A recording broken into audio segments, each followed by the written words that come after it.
ಶ್ರೀ ಗುರುಭ್ಯೋ ನಮಃ. ಹರೇ ಓಂ. ಎಲ್ಲ ನನ್ನ ಸಹೃದಯಿ ಆಸ್ತಿಕ ಜ್ಯೋತಿಷಿ ವೀಕ್ಷಕರಿಗೆ ಜ್ಯೋತಿಷಿ ವಾಸ್ತುತಜ್ಞ ಡಾಕ್ಟರ್ ವಿಶ್ವನಾಥ್ ಭಾಗವತ್ ಮಾಡುವಂತಹ ನಮಸ್ಕಾರಗಳು, ವಂದನೆಗಳು.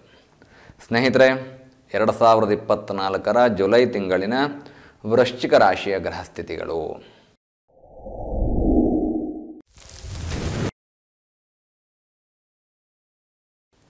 ವೃಶ್ಚಿಕ ರಾಶಿಯ ಭವಿಷ್ಯವನ್ನು ನೋಡುವಂತಹ ಸಂದರ್ಭದಲ್ಲಿ ವಿಶಾಖ ನಕ್ಷತ್ರ 4ನೇ ಚರಣ, ಅನುರಾಧ ನಕ್ಷತ್ರ ಹಾಗೂ ಜ್ಯೇಷ್ಠ ನಕ್ಷತ್ರಗಳಿಗೆ ವೃಶ್ಚಿಕ ರಾಶಿ ಬರುತ್ತೆ. ವೃಶ್ಚಿಕ ರಾಶಿ ಅಧಿಪತಿಯಾಗಿರ್ತಕ್ಕಂಥವನು ಕುಜ. ಗ್ರಹಸ್ಥಿತಿಗಳನ್ನು ನೋಡ್ತಾ ಹೋಗೋಣ. ಶನಿ ಸುಖಸ್ಥಾನದಲ್ಲಿ ಅಂದರೆ 4ನೇ ಮನೆಯಲ್ಲಿ, ರಾಹು ಪಂಚಮದಲ್ಲಿ, ಕುಜ ಗುರು ಸಪ್ತಮದಲ್ಲಿ, ರವಿ ಭಾಗ್ಯದಲ್ಲಿ, ಶುಕ್ರ ಪ್ರಾರಂಭದಲ್ಲಿ ಭಾಗ್ಯದಲ್ಲಿದ್ದು ನಂತರ ಕರ್ಮಸ್ಥಾನಕ್ಕೆ ಹೋಗ್ತಾರೆ ಹಾಗೂ ಬುಧನ ಜೊತೆಗೆ ಸೇರಿಕೊಳ್ತಾರೆ. ಅಂದರೆ ಬುಧ ಕರ್ಮಸ್ಥಾನದಲ್ಲಿರ್ತಾರೆ, ಕೇತು ಏಕಾದಶಿ ಶುಭ ಸ್ಥಾನದಲ್ಲಿ.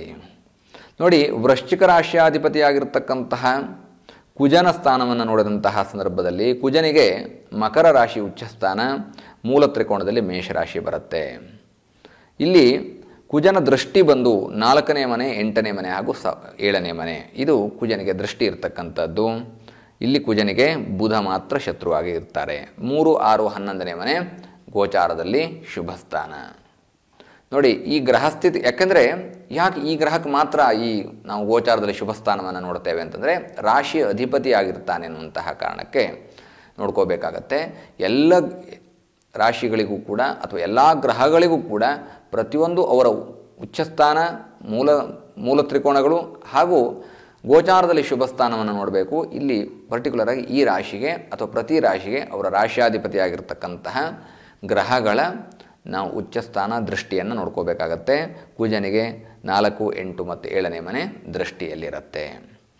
ಈ ಗ್ರಹಸ್ಥಿತಿಗಳ ಆಧಾರದ ಮೇಲೆ ವೃಶ್ಚಿಕ ರಾಶಿಯನ್ನು ಪ್ರೆಡಿಕ್ಟ್ ಮಾಡಬೇಕು ಅಂತಂದರೆ ಶನಿ 4ರಲ್ಲಿ ಸುಖಸ್ಥಾನದಲ್ಲಿದ್ದರೂ ಕೂಡ ಇದು ಅರ್ಧಾಷ್ಟಮ ಶನಿ ಆಗತ್ತೆ. ಅರ್ಧಾಷ್ಟಮ ಶನಿ ಕಾಟ ವೃಶ್ಚಿಕ ರಾಶಿಯವ್ರನ್ನ ಕಾಡುತ್ತೆ. ಏನು ಕಾಡುತ್ತೆ? ಮಾನಸಿಕವಾಗಿ ತುಂಬ ನೊಂದು ಹೋಗಿರ್ತಾರೆ ವೃಶ್ಚಿಕ ರಾಶಿಯವರು. ಹೆಲ್ಪ್ಲೆಸ್ ಅನ್ನೋ ಮಟ್ಟಕ್ಕೆ ಬಂದುಬಿಟ್ಟಿರ್ತಾರೆ. ಈ ಕಷ್ಟದಿಂದ ನಾವು ಹೊರಗೆ ಬರೋದು ಹೇಗೆ ಅನ್ನುವಂಥದ್ದು ಗೊತ್ತಾಗೋದಿಲ್ಲ. ತುಂಬ ವಿಚಲಿತರಾಗ್ತಕ್ಕಂತಹ ಸಾಧ್ಯತೆಗಳು, ಮಾನಸಿಕವಾಗಿ ನೊಂದುಕೊಳ್ಳತಕ್ಕಂತಹ ಸಾಧ್ಯತೆಗಳಿರುತ್ತೆ. ಇದಕ್ಕೆ ಶನಿ ಪರಮಾತ್ಮನ ಆರಾಧನೆ ಮಾಡ್ಕೊಳ್ಳಿ, ಸರಿ ಹೋಗುತ್ತೆ. ನೋಡಿ, ಮನುಷ್ಯನಿಗೆ ಕಷ್ಟ ಬರೋದು ಸಹಜ. ಕಷ್ಟವನ್ನು ಎದುರಿಸುವಂತಹ ಶಕ್ತಿಯನ್ನು ತಂದುಕೊಳ್ಬೇಕು. ಭಗವಂತನ ಹತ್ರಕ್ಕೆ ಕೇಳಬೇಕು, ಈ ಕಷ್ಟವನ್ನು ಎದುರಿಸೋದು ಹೇಗೆ ಅನ್ನುವಂಥದ್ದಷ್ಟೇ ಕೊಡುವಂಥ. ಕಷ್ಟವನ್ನೇ ಕೊಡಬೇಡ ಭಗವಂತ ಅಂತ ಕೇಳುವ ನೈತಿಕತೆ ನಮಗೆ ಇಲ್ಲವೇ ಇಲ್ವಂತೆ, ಆ ಹಕ್ಕಿಲ್ವಂತೆ ನಮಗೆ. ಏನಕ್ಕೆ ಅಂತಂದರೆ ನಾವು ಭಗವಂತನಿಗೆ ಆ ಮಟ್ಟಕ್ಕೆ ಸ್ಮರಣೆ ಮಾಡೋದಕ್ಕಾಗಲಿ ಮೊರೆ ಹೋಗೋದಕ್ಕಾಗಲಿ ನಮ್ಮ ಕೈಲಿ ಆಗೋದಿಲ್ಲ ಅನ್ನುವಂಥದ್ದು. ಹಾಗಾಗಿ ಶನಿ ಪರಮಾತ್ಮನ ಆರಾಧನೆ, ತುಳಸಿ ಪತ್ರೆಯನ್ನು ಸಮರ್ಪಣೆ ಮಾಡ್ತಕ್ಕಂಥದ್ದು. ಈಗ ನೇರಳೆ ಹಣ್ಣಿನ ಸೀಸನ್ನು, ಹಾಗಾಗಿ ಶನಿ ಪರಮಾತ್ಮನಿಗೆ ನೇರಳೆ ಹಣ್ಣು ಬಹಳ ಪ್ರಿಯ. ಪ್ರತಿಯೊಂದು ಹಣ್ಣಿಗೂ ಆ ಭಗವಂತ, ಅದರಲ್ಲೂ ವಿಶೇಷವಾಗಿ ನೋಡಿ, ಪ್ರತಿಯೊಂದು ಗ್ರಹಗಳಿಗೂ ಕೂಡ ಅದರದೇ ಆಗಿರತಕ್ಕಂತಹ ಇಷ್ಟ ಫಲ ಅನ್ನುವಂಥದ್ದಿರುತ್ತೆ. ಯಾವ ಹಣ್ಣು ಭಗವಂತನಿಗೆ ಪ್ರೀತಿ ಅನ್ನುವಂಥದ್ದು. ನೇರಳೆ ಹಣ್ಣಿನಿಂದ ನೈವೇದ್ಯವನ್ನು ಮಾಡಿ ಶನಿ ಪರಮಾತ್ಮ ಸಂತುಷ್ಟಗೊಳ್ತಾನೆ ಅನ್ನುವಂಥದ್ದು. ಮತ್ತು ಶನಿ ಪರಮಾತ್ಮನಿಗೆ ಎಳ್ಳಿನಿಂದ ಅರ್ಚನೆ, ತಿಲಾರ್ಚನೆಯನ್ನು ಮಾಡ್ತಕ್ಕಂಥದ್ದು, ಎಳ್ಳೆಣ್ಣೆ ಅಭಿಷೇಕವನ್ನು ಮಾಡ್ತಕ್ಕಂಥದ್ದು, ಕಪ್ಪು ಬಟ್ಟೆಯಲ್ಲಿ ಎಳ್ಳನ್ನು ಹಾಕಿ ನಾವು ಎಳ್ಳು ದೀಪ ಅಂತ ಅಂಟಿಸ್ತಕ್ಕಂಥದ್ದು, ಅಥವಾ ಮಣ್ಣಿನ ಪ್ರಣತಿಯಲ್ಲಿ ದೀಪವನ್ನು ಅಂಟಿಸ್ತಕ್ಕಂಥದ್ದು. ಇದೆಲ್ಲ ಈ ಅರ್ಧಾಷ್ಟಮ ಶನಿ ದೋಷವನ್ನು ಪರಿಹಾರ ಮಾಡುತ್ತೆ. ಇನ್ನು ರಾಹು ಪಂಚಮದಲ್ಲಿ ಜಡತ್ವ ಅನ್ನುವಂಥದ್ದು ಉಂಟಾಗುತ್ತೆ, ಲೇಜಿನೆಸ್ ಉಂಟಾಗುತ್ತೆ. ಆದಷ್ಟು ಏಕಾಗ್ರತೆಯಿಂದ ಇರೋದಕ್ಕೆ, ಚೈತನ್ಯದಾಯಕವಾಗಿರೋದಕ್ಕೆ ಪ್ರಯತ್ನವನ್ನು ಪಡಬೇಕು. ಇಲ್ಲದೆ ಹೋದರೆ ರಾಹುವಿನ ಅನುಗ್ರಹ ಇಲ್ಲ ಅಂತಂದರೆ ಅಥವಾ ಸುಬ್ರಹ್ಮಣ್ಯನ ಅನುಗ್ರಹ ಇಲ್ಲ ಅಂತಂದರೆ ವೃಶ್ಚಿಕ ರಾಶಿಯವರಿಗೆ ಲೇಜಿನೆಸ್, ಜಡತ್ವ ಅನ್ನುವಂಥದ್ದು ಜಾಸ್ತಿ ಆಗ್ತಾ ಹೋಗುತ್ತೆ. ಯಾವ ಕೆಲಸವನ್ನು ಮಾಡೋದಕ್ಕೂ ಕೂಡ ಇಂಟ್ರೆಸ್ಟ್ ಇರೋದಿಲ್ಲ. ಕುಜ ಗುರು ಸಪ್ತಮದಲ್ಲಿ ನೋಡಿ, ಭೂಮಿ ಯೋಗ, ಮನೆ ಕಟ್ತೀರಿ ಆದರೆ ಸಾಲ ಅಥವಾ ಈಗ ಆರ್ಥಿಕ ಬಾಧೆಗಳಿರುತ್ತೆ, ಆರ್ಥಿಕ ಕಷ್ಟ ಇರುತ್ತೆ. ಮನೆ ಕಟ್ಟಿದ್ದೀರಿ, ಸಾಲ ತೀರ್ಸೋಕ್ಕಾಗ್ತಿಲ್ಲ, ಅಥವಾ ಮನೆ ಕಟ್ಟಿದ ಮೇಲೆ ನನ್ನ ಏಳಿಗೆನೇ ಹಿಂದೆ ಹೊರಟೋಯ್ತು, ಹೀಗೆಲ್ಲ ಯೋಚನೆ ಮಾಡ್ತಕ್ಕಂಥವ್ರು ಇರ್ತೀರಿ. ಒಂದು ಉದಾಹರಣೆ ಕೊಟ್ಟೆ ಅಷ್ಟೇ ನಾನು. ಅಥವಾ ಏನೋ ಹೊಸದಾಗಿ ಒಂದು ವಾಹನ ತಗೊಂಡ್ಮೇಲೆ ಅಭಿವೃದ್ಧಿ ಆಗ್ತಿಲ್ಲ ಅಂದರೆ ಇದರ ಅರ್ಥ ಏನು ಅಂತಂದರೆ ವೃಶ್ಚಿಕ ರಾಶಿಯವರಿಗೆ ಮನೆ ಕಟ್ಟುವಂತಹ ಯೋಗ, ವಾಹನ ಕೊಂಡ್ಕೊಳ್ತಕ್ಕಂತಹ ಯೋಗ ಇದೆಲ್ಲವೂ ಇದ್ದಾವೆ. ಆದರೆ ಆ ಸಾಲದ ಬಾಧೆಯಿಂದ ಹೊರಗೆ ಬರೋದಕ್ಕೆ ಈಗ ಇದೆಲ್ಲ ಒಂದು ಸ್ವಲ್ಪ ಕಷ್ಟದಾಯಕವಾಗಿ ಕಾಣಿಸ್ತಕ್ಕಂತಹ ಪರಿಸ್ಥಿತಿ. ಗುರು ಸಪ್ತಮದಲ್ಲಿದ್ದಾನೆ, ಗುರುವಿನ ಸ್ಥಾನವನ್ನು ಕೂಡ ನೋಡ್ಕೋಬೇಕಾಗತ್ತೆ. ನೋಡಿ, ಗುರುವಿಗೆ ಗೋಚಾರದಲ್ಲಿ ಸಪ್ತಮ ಸ್ಥಾನ ಶುಭ ಸ್ಥಾನ. ಹಾಗಾಗಿ ಗುರುವಿನ ಅನುಗ್ರಹ ಇರುತ್ತೆ.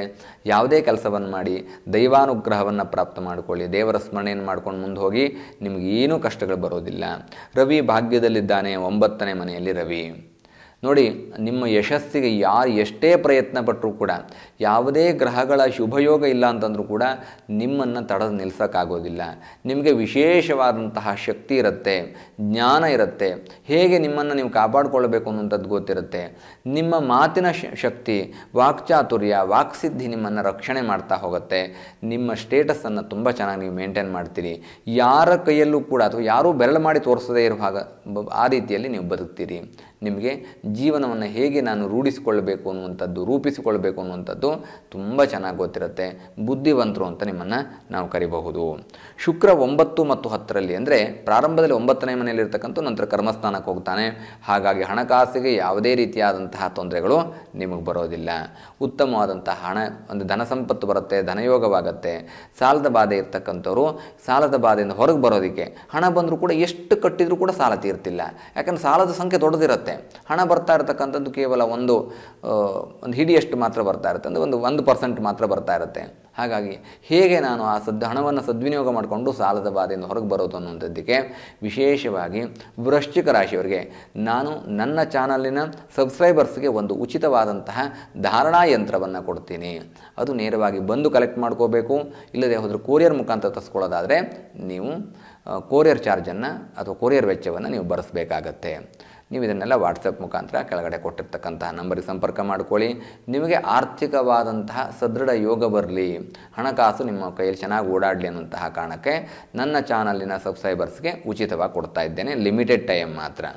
ಇನ್ನು ನೋಡಿ, ಭಾಗ್ಯದಿಂದ ಕರ್ಮಕ್ಕೆ ಹೋದಂತಹ ಸಂದರ್ಭದಲ್ಲಿ ಉದ್ಯೋಗದಲ್ಲಿ ಯಶಸ್ಸನ್ನು ಕಾಣ್ತೀರಿ.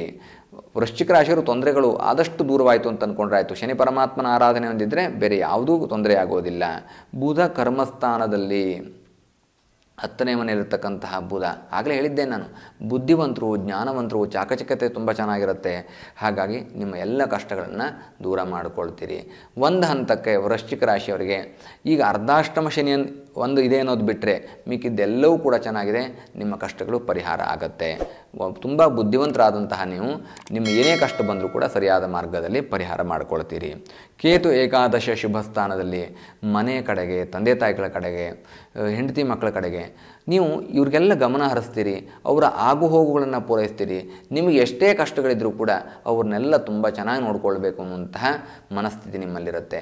ನಿಮ್ಗೆ ಒಂದೇ ಒಂದು ತೊಂದರೆ ಆಗುವಂಥದ್ದು ಏನು ಅಂತಂದರೆ, ನಿಮಗೆ ಯೋಚನೆ ಮಾಡಿದ ಕೆಲಸಗಳು ಸಕಾಲ ಕೂಡಿ ಬರೋದಿಲ್ಲ, ಲೇಜಿನೆಸ್ ಉಂಟಾಗ್ಬಿಡುತ್ತೆ. ಹಾಗಾಗಿ ಎಲ್ಲ ಆಸಕ್ತಿಗಳನ್ನು ಕಳ್ಕೊಂಡವ್ರ ಥರ ಇರ್ತೀರಿ ಅನ್ನೋದೊಂದು ಬಿಟ್ಟರೆ ಅದಕ್ಕೆ ಪರಿಹಾರ ಯಂತ್ರ ಹೇಳಿದ್ದೇನೆ ಮತ್ತು ಪ್ರಾರಂಭದಲ್ಲಿ ಶನಿ ಪರಮಾತ್ಮನ ಆರಾಧನೆ ಹೇಳಿದ್ದೇನೆ. ಈ 2 ಪರಿಹಾರವನ್ನು ಮಾಡಿಕೊಂಡ್ರೆ ವೃಶ್ಚಿಕ ರಾಶಿಯವರಿಗೆ ಯಾವುದೇ ಕಷ್ಟಗಳು ಬರೋದಿಲ್ಲ. ಇದ್ರ ಹೊರತಾಗಿಯೂ ಕೂಡ ನಿಮಗೇನಾದ್ರು ಕಷ್ಟಗಳಿದ್ದರೆ ಕೆಳಗಡೆ ದೂರವಾಣಿ ಸಂಖ್ಯೆ ಇದೆ, ನೇರವಾಗಿ ಬಂದು ಭೇಟಿ ಮಾಡಿ, ಕಾಲ್ ಮಾಡ್ಕೊಳ್ಳಿ, ಅಪಾಯಿಂಟ್ಮೆಂಟ್ ತೊಗೊಳ್ಳಿ, ಬಂದು ಭೇಟಿ ಮಾಡಿ, ಅಥವಾ ವಾಟ್ಸಪ್ ಮುಖಾಂತರ ನಿಮ್ಮ ಯಾವುದೇ ಪ್ರಶ್ನೆಗಳನ್ನ ಕೇಳಿ. ಯಂತ್ರ ಲಿಮಿಟೆಡ್ ಟೈಮು, ಉಚಿತ, ಅದು ನಮ್ಮ ಚಾನಲ್ನ ಸಬ್ಸ್ಕ್ರೈಬರ್ಸ್ಗೆ ಮಾತ್ರವೇ. ಒಳ್ಳೆಯದಾಗಲಿ, ಶುಭವಾಗಲಿ. ಲೋಕಾಹ ಸಮಸ್ತ ಸುಖಿನೋ ಭವಂತು, ಸಮಸ್ತ ಸನ್ಮಂಗಲಾನಿ ಭವಂತು.